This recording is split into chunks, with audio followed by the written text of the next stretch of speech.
আজ পৌষ সংক্রান্তি। আমার তরফ থেকে জানাই সকলকে পৌষ সংক্রান্তির শুভ শুভেচ্ছা ও ভালোবাসা। জানি আজ পিঠে পুলির দিন, কিন্তু আমাদের বাড়িতে আজ পিঠে বানানো হবে না, কারণ আমার শ্বশুর মারা গিয়েছে। তার জন্যই আমরা এবার বানাতে পারবো না। তার জন্যই আজকে চলে যাচ্ছি আমার মায়ের বাড়িতে। আমার শ্বশুর বাড়ির লোকদের সবাইকে নিমন্ত্রণ দিয়েছে আমাদের বাড়ির তরফ থেকে। তো কাকা শ্বশুরের বাড়িও সামনে, তার জন্য ওদের বাড়িতেও নিমন্ত্রণ করা হয়েছে। তো তার জন্য আমাদের বাড়ি থেকে তো সেরকম কেউ যাবে না, কারণ আজকে একাদশী। তো তার জন্য দিদিদের সাথে ওদেরকে নিয়ে চলে এলাম আমাদের বাড়িতে। তো আমাদের বাড়ি যাওয়ার জন্য দিদিরা সকলে রেডি হয়ে গেছে এবং আমিও রেডি হয়ে গেছি। তো দিদিরা যাওয়ার আগে বলছে তো কিছু তো নিতে হবে, তো তার জন্য ওরা দোকানে গিয়েছে কিছু নেওয়ার জন্য। আর এদিকে আমরা টোটোতে বসে আছি। তারপর কিছুক্ষণ পর দিদিরাও চলে এলো। তারপরে সকলে মিলে আমরা রওনা দিলাম। তো দেখো, দেখতে দেখতে আমরা চলে এলাম আমাদের বাড়ি। তো এদিকে দেখলাম মা আগে থেকেই সব কিছু রেডি করে রেখেছে।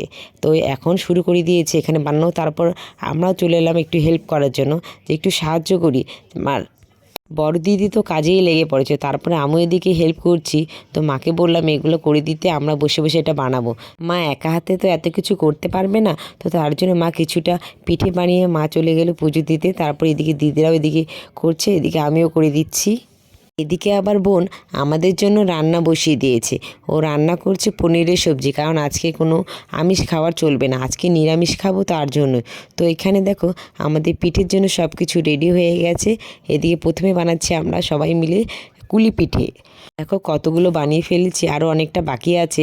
তো আস্তে ধীরে আমরা করছি, করতে করতে এদিকে আবার কুলি পিঠা দেখো আমরা বানিয়েছি সকলে মিলে।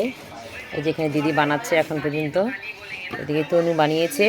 এই যে আমার ভাস্তি, এই যে দিদি বানাচ্ছে এখনো। এই যে তার আমার বানানো হয়ে গেছে, আমি আর বানাবো না। এই যে একটা গান বলো তো, গান। ভাপা পিঠা রে তোরে খাইতে গিয়া হা, মুখে পান সুপারি তুইলা দে। আজকে কিন্তু আমার মা অনেক সকালবেলা উঠেছে, সকাল বলতে ভোর 4টে। তো 4টের দিকে উঠে আগে বাড়িঘর লেপে সব কিছু পরিষ্কার পরিচ্ছন্ন করে তারপর স্নান ধান করে পুজো দিয়ে তারপর চাল কুটতে শুরু করে দিয়েছিল। তারপর আমাকে ফোন করলো। তো আমি তখন তো ঘুম থেকে উঠিনি।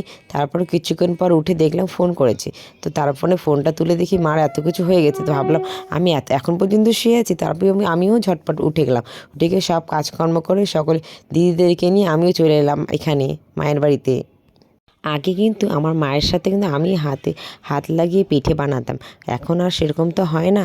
তারপরেও মা আমাকে ফোন করে যে তুই আয়, কিন্তু অন্য সময় হলে আসতে পারতাম না। কিন্তু এখন এবার তো আমরা বানাবো না, তার জন্য চলে আসতে পেরেছি। এসে মার হাতে কাজ করে দিতে পেরেছি। আর মা কিন্তু অনেক ধরনের পিঠে বানায়, শুধু একটা পিঠে বললেই হয় না, সে অনেক ধরনের পিঠেই বানাবে। তো তার জন্য এদিকে দেখো অনেক কিছু রেডি করেছে, এদিকে বানিয়েছে। আর এদিকে বোনও হাতে হাত করে দিয়েছে। তো বোন এদিকে বানাচ্ছিল, তো আমি একটু এসে একটু ভিডিও করে নিলাম, দেখি ও কী করছে না করছে। আর এদিকে দুধ পিঠে করার জন্য ওদিকে দুধটাও বসিয়ে দিয়েছে। আর এদিকে দেখো পাটিসাপটাও হয়ে এসেছে। পাটিসাপটাগুলো কেমন হয়েছে তোমরা একটু জানাবে, ঠিক আছে? আর এদিকে দেখো মালপোয়ার কালারটাও খুব সুন্দর এসেছে, লাল লাল। এমনটাই খেতে আমার কিন্তু ভীষণ ভালো লাগে। আর এদিকে দেখো বাবান মোবাইল নিয়ে ও একটু ভিডিও করেছে। আমি পরে এসে দেখলাম যে অনেকে একটু ভিডিও করেছে।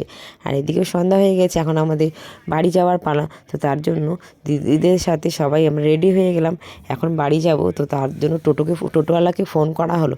টোটোওয়ালা বললো কিছুক্ষণ ওয়েট করতে, তারপর ও আসবে। তো আমরা ওয়েট করছি, তাই ভাবলাম যে একটু আগুন তাপিয়ে নিই, তার জন্য সকলে মিলে বসেছি আগুন তাপাতে।